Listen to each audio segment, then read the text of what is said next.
Verlander's velocity fell during his final spring training game. His bullpen session after the game didn't look very, very good. His velocity was down. So when you hear something like that with his throwing arm, his throwing shoulder, that is a problem. We heard this with Luis Severino a couple of years ago with the Yankees, and then he was on the 30-day IL, which caused the Yankees to sit back and figure out, after they gave him the contract, if they should sit him out for the rest of the season and get him an MRI. But they finally decided to shut him down, and what happened? They gave him an MRI, and he was out for a season. He needed shoulder surgery. Then he had a UCL tear. Then he was out for Tommy John. If you look at Luis Severino, he's just had bad luck after bad luck. Luis Severino is not even 30 years old yet. This is a man that is 40 years old. You paid him almost $43 a year for a pitcher that's going to pitch every 5 days, and expect that this guy is going to stay healthy after the season that he had last year, after making the World Series run the way he did.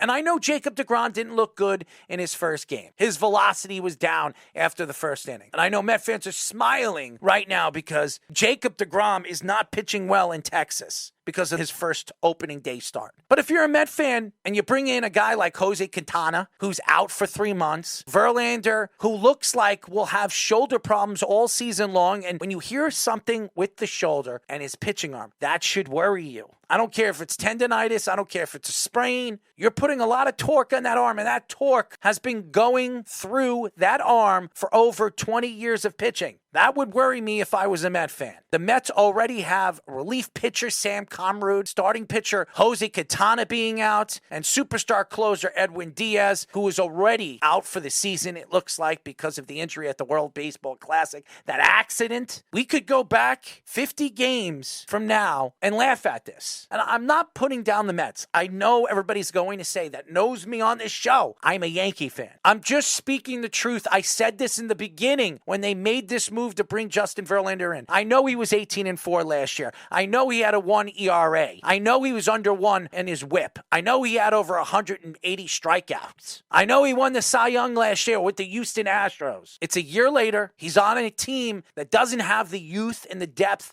that the Astros do. So now you have to depend on Justin Verlander to stay healthy all season. Max Scherzer to stay healthy all season. Both guys that are going to be or are 40 years old. And a rookie Japanese pitcher who's 29 years old and pitching his first year in the major leagues. And you're going to have to win close to 95 games this year with this rotation. It's a hard task, Baty. And this was the biggest problem I had with the process of what they went through in the offseason, because you knew Max Scherzer was going to be a lot of money if you were going to sign him as it was. And yes, he had pretty good durability throughout his career for the most part, but he still was pitching on a tired arm, that rubber arm people like to call it, with the Dodgers at the end of his postseason, and struggled against the Braves, and he had 2 injured list stints last year. You have to realize that if Max Scherzer has these injury issues again, you're going to have some younger guys and more depth that could have leeway for you to get the combined production. In a deeper rotation, in a young pitching league now, you need to prioritize that a lot more. I'm not as mad of them not bringing back DeGrom as a lot of Mets fans are.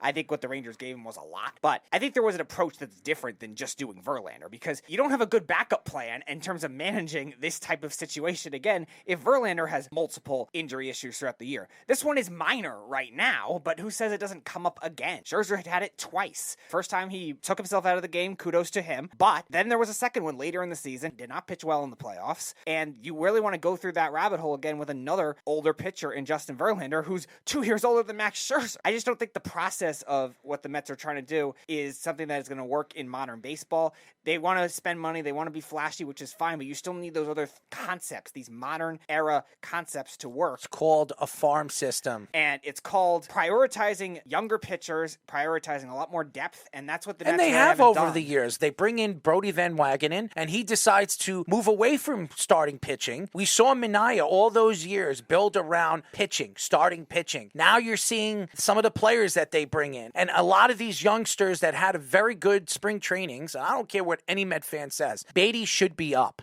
He should be the starting third baseman on this team, not Escobar. It doesn't make any sense why Baty is not starting for the New York Mets. They have to bring youth up here. They have to make sure that they have the youth coming up in that farm system line, which they haven't had for a very long time.